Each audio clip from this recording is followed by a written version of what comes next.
Okay, hello everyone and welcome to this session of our series on Quranic studies in Indonesia, organized by the International Quranic Studies Association and the Indonesian Organization for the Study of the Quran and Hadith. Today it's my great pleasure to introduce Erwan Nurtawab, who's a lecturer, senior lecturer of Quranic Studies at the State Institute of Islamic Studies, EIN, in Metro, Lampung. He completed his PhD in anthropology at Monash University just 2 years ago, with a thesis on pedagogical practices around tafsir and specifically the Tafsir al-Jalalain in Indonesia. But he's also a very prolific writer and researcher in the field of manuscripts of the Quran, of tafsir and Quran translation in Southeast Asia in a number of local languages. And he has done an impressive amount of work on manuscripts from Sunda, Java, the wider Malay world, even the Philippines. He has also been involved in very important cataloging and digitizing projects. So he's maybe one of the foremost experts, or even the foremost experts on tafsir and Quran translation manuscripts in the region. And this is why I'm very excited to have him here. And I'm really looking forward to hearing him talk about the Quran in Javanese, complexity and controversies. Please, Erwan, go ahead. Okay. Hello, everyone. First of all, thank you very much, Professor Johanna Ping, Pak David, Mbak Lin, for this great initiative in organizing serial lectures of the Indonesian scholarship on the Quran. And thanks everyone for attending, Pak Ikhwan, Prof. Adnan, and Mas Fadli Lukman, and many others. I'm very glad to see all of you here. This is absolutely wonderful, where I can certainly learn much from all of the speakers and many of you, and receive feedback and suggestions from everyone regarding the research I'm going to present in today's seminar, which is about the Quran in Javanese, its complexity and controversies. Let me start sharing the screen. Hopefully can work out. Okay.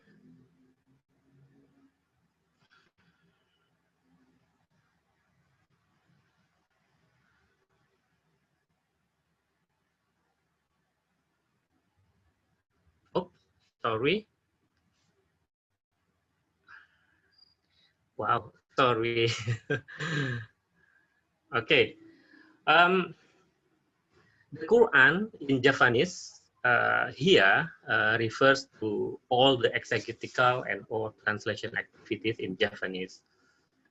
Regarding the title of this presentation, I don't say that all Javanese Quran translation or tafsir are complex and controversy.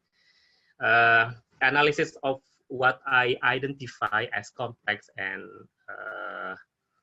controversy is in the way we examine the Quran Jawi author by Bagus Ngarpah. Before all, please let me express my grateful thanks to all my colleagues who helped me in so many ways. All the staff of the Yayasan Sastra Lestari in Solo, Pak Pargo, Mas John Peterson, and their crew. They have provided me with the transliterated version of the Ngarpah's Quran Jawi, ready for investigations. And also Professor Nico Paten and my colleague Ahmad Tobari for fruitful discussions, and of course Mas Adi Deswijaya as my co-researcher and co-author for our forthcoming publication in this subject. And of course, we are very grateful to the staff of the Ratia Pustaka Museum who gave us in so many ways. Before going further to the elaboration of my presentation about the Quran in Javanese, it is better for me to present the whole picture of the way this research was conducted. As Professor Johanna Ping already said, this is not based on my PhD research project actually, and that is not actually something I made through in 1 year or so. It can be said that this topic represents the whole journey of my academic career as the one who have interest in the study of the Quranic exegetical activities in the Malay, Javanese, and Sundanese cultural regions from the earliest period until the coming of the modernizations. This research started with the composition of my BA thesis in 2003, titled The Treasures of Classical Quranic Commentaries in the Archipelago, the tradition of copying Quranic commentaries and translations in Javanese and Sundanese societies up to the 19th century. Here, I analyzed manuscripts and editions kept in the Indonesian National Library at Jakarta and museums in Sumedang, Surakarta, and Yogyakarta, as well as in private collections that in some ways contain Quranic exegetical activities.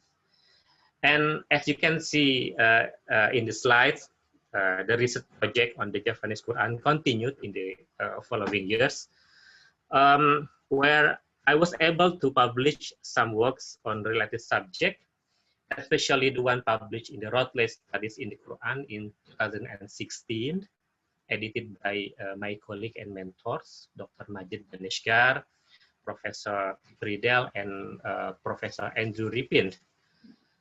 At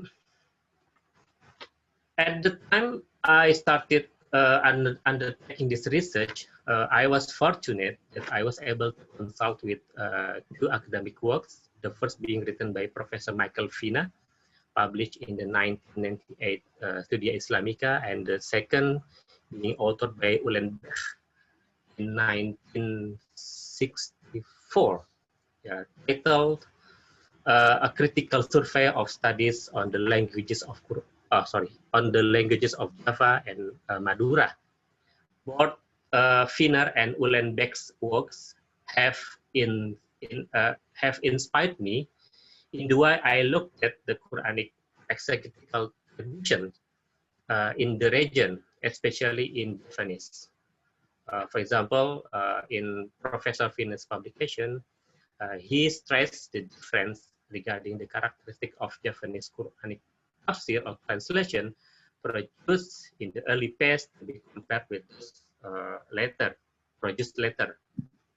Meanwhile, Uhlenbeck states a great difficulty in tracing the activity of translating the Quran in Java. It was because for him, the data was not completely available compared to us in Bible translation project, because in his book he tried to make the inventory something. He did the inventory project of the Bibles and the Quran print edition, but he found it difficult to test the printed editions of the Quran compared to the Bible's translations, especially those printed during the 19th century. The Quran in Javanese, as we know, has been developed in three different scripts, that is Javanese script, Javanese Pegon, and Roman script. The first two scripts have their examples of extant writings from as early as 18th and 19th centuries, or can be older. Meanwhile, the Roman script can be found in its later period that coincide with the coming of modernizations. Sorry.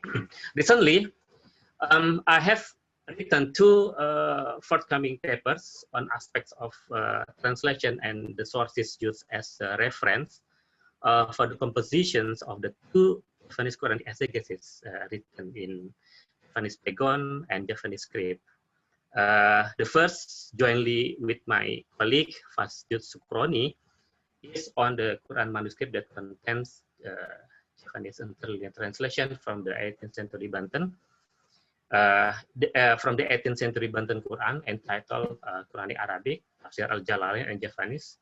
Javanese translation in 18th century Banten Quran, A54. And thank you very much, Professor Joanna, for reviewing this article. It means a lot for us during the revision process.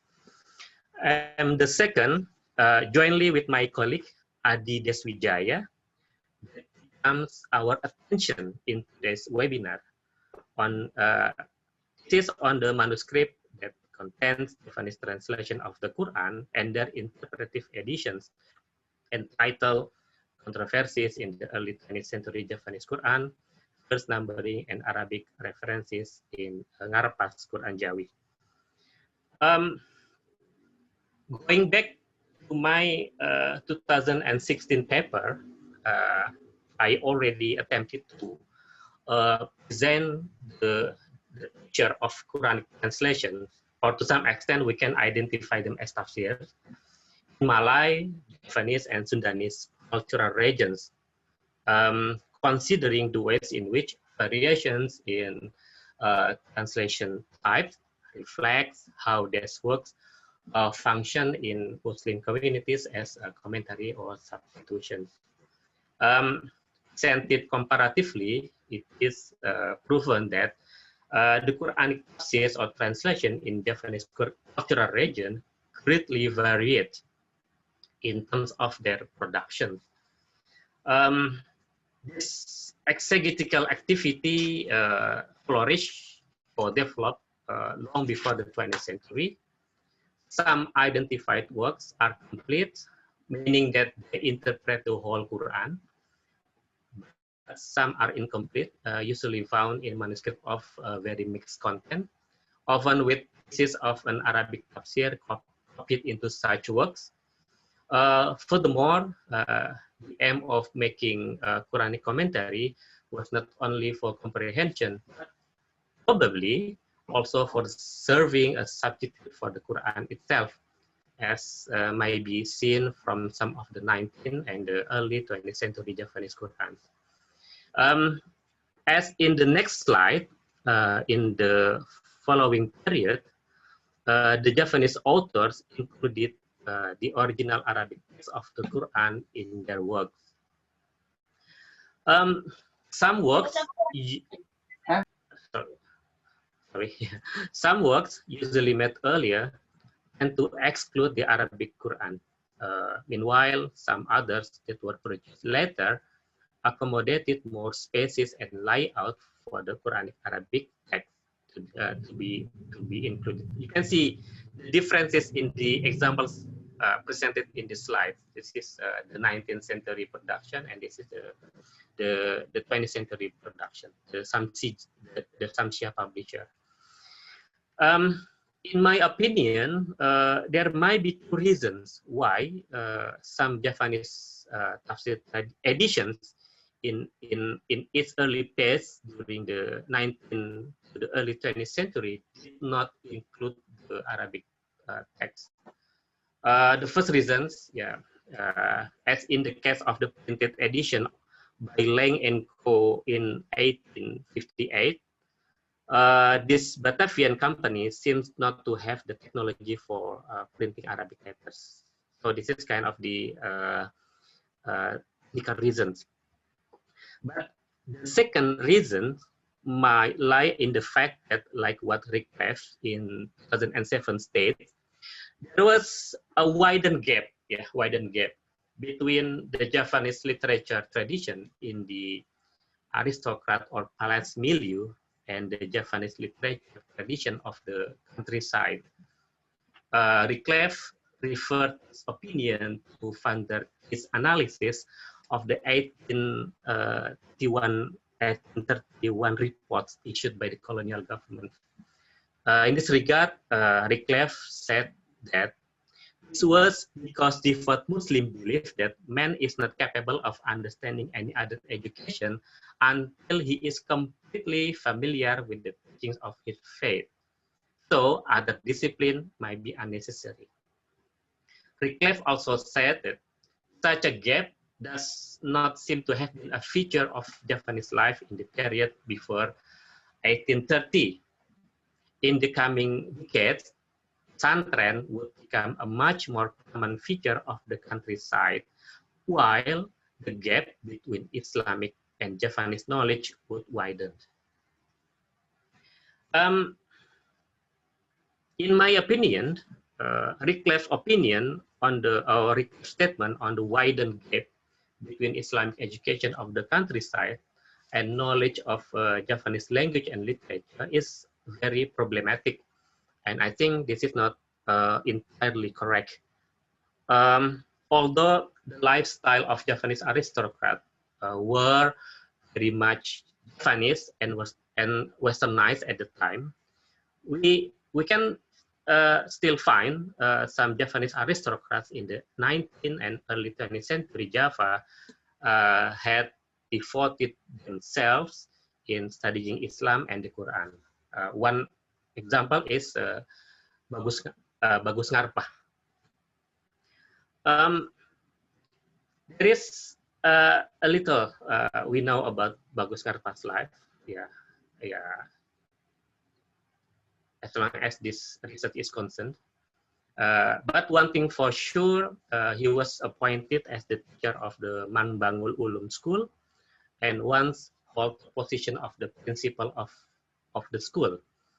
Probably he can be, he was probably the first principal because the school was opened for the first time in 1905.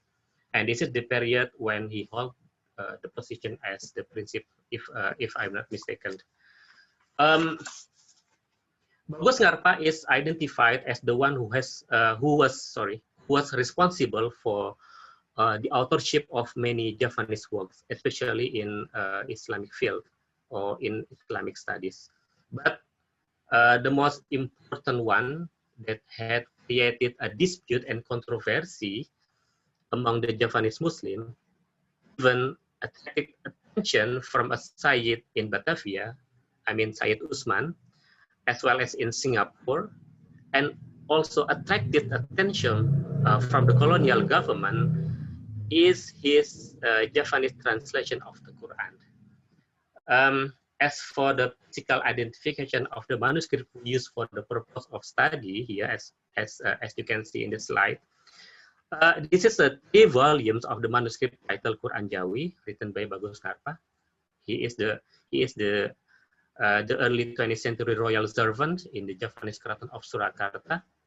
This manuscript is now held as part of the library collection of the Ratya Pustaka Museum in Surakarta. Considering the fact that this museum has existed since Ngarpah's lifetime period at the turn of the 20th century, it is very likely that since the beginning, the manuscript has been safely kept in these institutions. As you can see in this slide, you can see different inks, the use of different inks here. Black and red inks were used for different purposes. The black one is used to write the main text, that is the translation text, and the chapter heading. And the red ink was used to write what I identified as the interpretive additions placed in the parentheses. You can see the parentheses written in red ink here. In this slide. In this opportunity, we would like to focus on 2 aspects. First is Arabic references that Ngarpah used for composition of Quran Jawi. And second, being the first numbering system employed in this work. What we identified as a complex from this work is in the way the author, Bagus Ngarpah, utilized many references, including those that I categorize as non-commentary work, such as dictionaries, language encyclopedia, and books of fiqh. So this is very uncommon actually in the, in the Quranic exegetical tradition in the Indo-Malay world. Here we argue that such a massive use of many references from both Quranic, from both commentary works and non-commentary ones was uncommon in the Quranic exegetical activities up to the early 20th century. Even it is still uncommon in the Malay Indonesian world before the period of what Howard Fitzgerald in 1994 identifies as the emergence of enriched commentaries since the 1970s onward.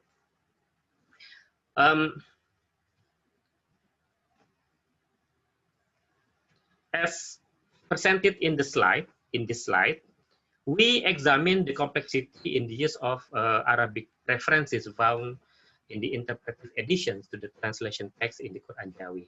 As I said, Ngarpah interpretive edition in parentheses using red inks, and at the end of the explanation, he shortly mentioned one or more Arabic titles as the reference.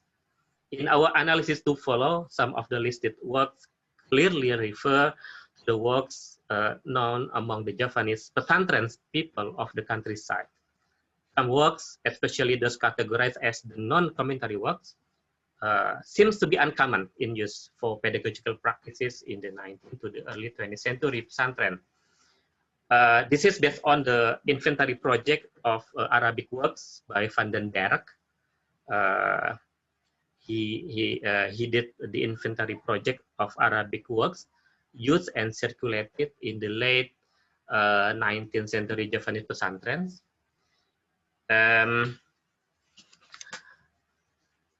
Our examination toward use of Arabic works for the composition of interpretive editions reveals that Ngarpah's the Quranic obviously shows a complexity in use of various references. It is more complex, I think, yeah, it is more complex than the extant commentary manuscript ever known produced in the Malay Indonesian world up to the early 20th century. Some Arabic commentaries like Tafsir al-Baghawi, Tafsir al-Khazin, Tafsir al-Baidawi, and especially Tafsir al-Jalalain showed the domination as the reference in the making of the 17th and 19th century Malay Quranic commentaries.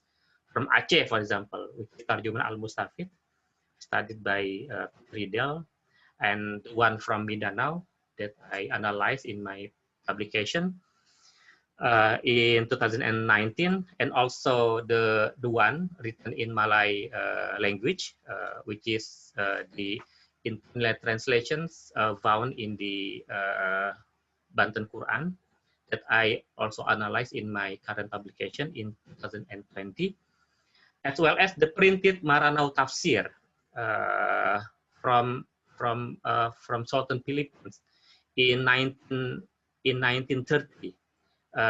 This is based on the analysis made by Professor Kawashima Midori in her publication in 2016.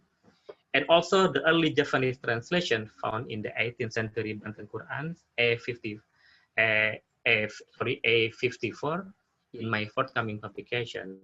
So all of this extant Malay or Javanese manuscript shows that four tafsir I mentioned, al-Baghawi, al-Khazin, al-Baidawi, and al-Jalalain, showed their domination as the reference in the making of the Quran commentaries in the Malay Indonesian world. So this is according to Riedel's statement.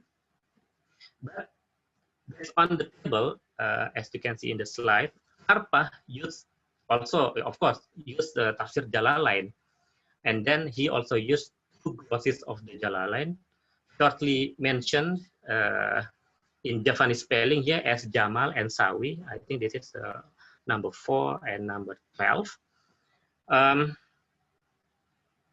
Yeah, the work mentioned as Jamal and Sawi, or Sawi here, possibly refer to the Jalalain Glasses author by Sulaiman bin Umar al-Ujari al-Azhari, titled Al-Futuhat al-Ilayyah, known as Hasyiat al-Jamal, and second by Ahmad bin Muhammad al-Sawi, titled Hasyiat al-Sawi ala Tafsir al-Jalalain. Okay, let us go back to the slide about the translation of Surah Al-Fatihah in the Quran Jawi. Here we are going to analyze the interpretive additions provided by Ngarpa as indicated in the red inks. As you can see here in the translated version and its English translations, Ngarpa used Hasyiat al-Jamal in many parts of the interpretive editions. Yeah, one example, is his translation of Surah Al-Fatihah here. That shows the domination of this work for providing a definition of keywords, Yawmuddin, Day of Judgment, As-Sirah Al-Mustaqim, the straight path, and Nikmah from An'amta Alaihim. So, if the title Jamal mentioned in the Quran, mentioned in the Quran Jawi here, truly refers to the Hasyiat al-Jamal, we find that Ngarpa seems to have read more carefully. He then selected and quoted, he selected and quoted some key points here and finally presented them with his own expressions. The first example here is the explanation of the phrase Yawmuddin, Dina Agama, in the translation of Surah Al-Fatihah here. The presented interpretive edition here partly corresponds to a piece of commentary found in the Hasyiat al-Jamal. Because the time concern, I will not go further in detail in presenting the examples. The second is found in the explanation of the word Sirat al-Mustaqim here, or in Javanese, word leres here. The above additional explanation might be taken from chunks of the commentary of this verse in the Hasyiat al-Jamal. The third example comes from the explanation of the word nikmah here, and the groups that has presented them.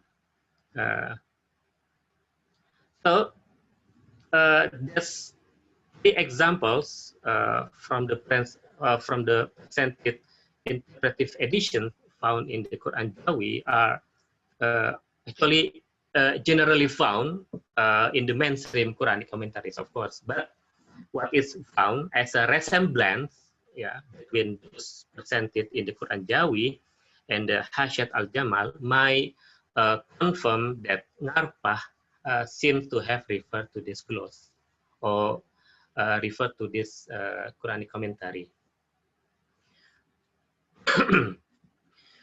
We go back to slide 9 here. We have identified that some non-Arabic commentaries were used as a references for presenting some interpretive additions. Ngarpa was interested to provide definitions based on Arabic works, that shortly appeared as Muhtar, Misbah, Khoyatul Hewan in number 6 here, and Takribat number 14 here. In this regard, the use of the non-commentary works shows an interesting fact, where the authors seem to have been obsessed with presenting various information for his targeted audience or targeted readers who might need this related information to serve the study of the Quran. Aside from the Arabic dictionaries, Ngarpa also referred to the Islamic works on Islamic jurisprudence, but we are not analyzing them in detail here, affirming that more investigation on this matter need to be done in the future.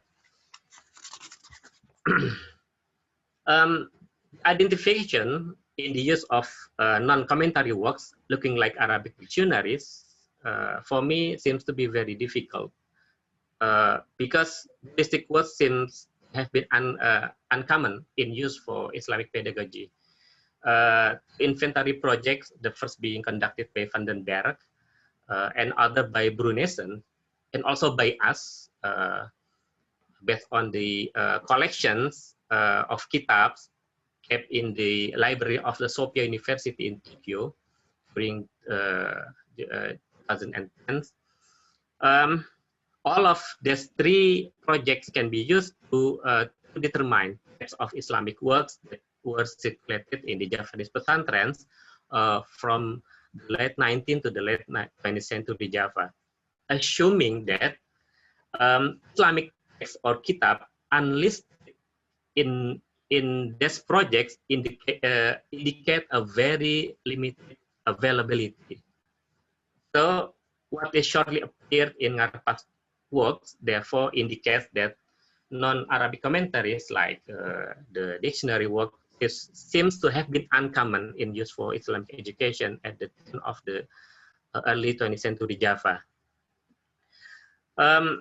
If the dictionary works listed in the table are the works that Ngarpa used for the composition of his Quran Jawi, especially the additional explanation parts, we suggest that Ngarpa showed a certain level of criticism in utilizing those references. Maybe he paraphrased selected information, and finally, he presented his own understanding or his own point of view. For Arabic dictionaries here that have short titles found in Ngarpa's work, Mukhtar, Misbah, Hayatul Hewan, and Ta'rifat. For example, the first title, the Mukhtar, seems to be the work of Muhammad bin Abi Bakar bin Abdul Qadir Ar-Razi, titled Mukhtar As-Sihah. The second dictionary coming out in the Quran Jawi, which is called Misbah here, possibly refers to Al-Misbah Al-Munir fi Gharib Asyar Al-Kabir by Ahmad bin Muhammad bin Ali Al-Mukri Al-Fayyumi. Compared to Mukhtar, Mukhtar As-Sihah, the use of this work, the use of Misbah is seemingly less frequent than the Mukhtar one. But at least we identified that Ngarpa mentioned this word twice in his translation of in his translation of Surat Al-Baqarah. So he mentioned this word twice in Surat Al-Baqarah. Another dictionary is what Ngarpa shortly mentioned as Hayatul Hewan. We identified this work as the one authored by Ali bin Muhammad Al-Jurjani, titled Mujam At-Ta'rifat. As will be as we analyze in our forthcoming paper, the use of this work in Quran Jawi, Mujam At-Ta'rifat, is more frequent than the above dictionary works. As presented in the table as well, Ngarpa was also interested in reference in the field of Islamic jurisprudence, showing that he seems to have intended to show their practical understanding. Different from the above, the non-commentary works, Arabic references in the field of Islamic jurisprudence, for example, Taqrib and its commentary titled Fathul Qarib, are very popular in the pesantren milieu. And Ngarpa also mentioned Mizan Sakrani here, Mizan Sakrani number 9, that possibly refers to the work of Abdul Wahab bin Ahmad Ash-Sha'rani titled Al-Mizan Al-Kubro.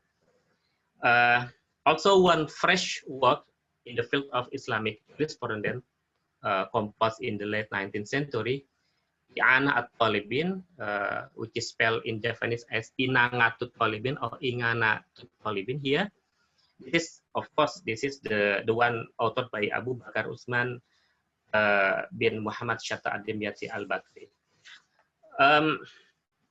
Now we turn our attention to the discussion on the first numbering system employed in Quran Jawi. Ismail, Yaqub, and Yusuf in 2016, they note the elaborations of the first numbering system is not found in the fields of the mainstream Quranic sciences, which is Ulumul Quran. The examination of the classical Quranic manuscripts revealed that Quran manuscript scribers, the copier of the scribes of Quran manuscript did not employ numbers included in the first markers up to the 20th century period that coincide with the wide circulation of the Quran printing. The Quran produced before the 20th century generally use circles as the first markers, and that no number was inserted inside. Given that the first numbering system for the Quran is the modern phenomenon, we suggest that the way Ngarpah separated the translated Quranic verses with numbers in Javanese script was a pioneering in the Malay Indonesian world. So in this presentation, we examine the first numbering system used by Ngarpah in the composition of the Quran Jawi. So our identifications shows that the way the translated Quranic verses in Javanese language and script here were numbered in Ngarpah's work is very much different from the mainstream first numbering system, that is the Kufan system and other known numbering system in the Muslim world. In our attempt at setting up a comparative analysis of this aspect, we use the Kuwait Standard Quran, which is Mushaf Abdullah Al-Kuwait, officially stating that the Quran follows the Kufan first numbering system, and also one Quran that follows the Medina one system printed by Al-Mansurah in Egypt. We are very grateful to Farin publication here. Farin in 2019 published his work. He stated that 6 systems in the Quranic first numbering have been developed since the late first Islamic Hijri or early 8th century, and that the systems are named after the places they originated.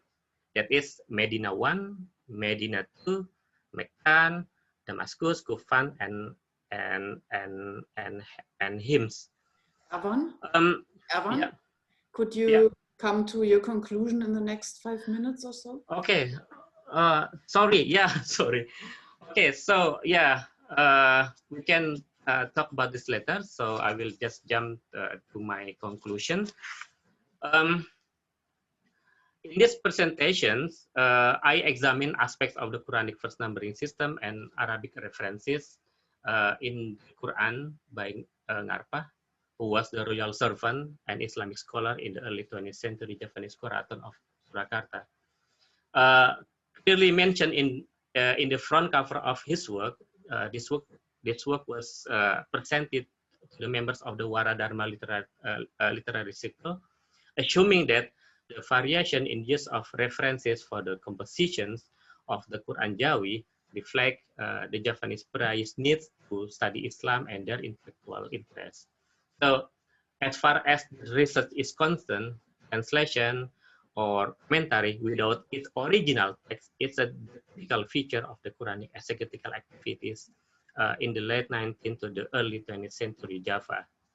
So it might be connected to the ways in which the targeted readers wanted to study the Quran without necessarily being hindered by the language barrier. The examination of Ngarpa's Quran Jawi also shows that the used first numbering is very much different from the mainstream first numbering system in the Muslim world, especially the Kufan system.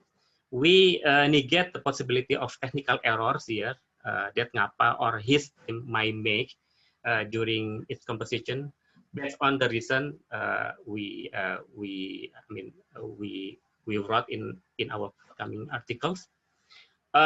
Considering the fact that all the translated verses were well presented in Javanese language and script, we assume that Ngarpa developed certain method of the first numbering or adopted certain system that warrant future investigations. Last but not least, Ngarpa's Quran Jawi was composed in the period when modernization started to receive attention from Southeast Asian Muslims. Modernism had encouraged Muslims to approach the Islamic sources more directly. So the complexity in the use of both Arabic commentaries and non-commentary works in the Quran Jawi reflects the way Islamic education had been conducted in the Javanese Kraton milieu. So this is especially the case with the Mambangul Ulum School, where Ngarpa once held the position of headmaster, and with the Waradharma Literary Circle, to whom Ngarpa's Javanese Quran was presented. I think that's all my presentation. And sorry, actually there are more things I don't know than I do, because this year I wrote more than 5 papers on different topics. So as a result, my brain seems to be a little bit disorganized. And hopefully, I would able to catch the points of any question that might come up. One thing for sure, suggestion and feedback from everyone are very much welcome. Thanks for having me in this wonderful event. Thank you very much, Erwan, for this interesting and stimulating talk.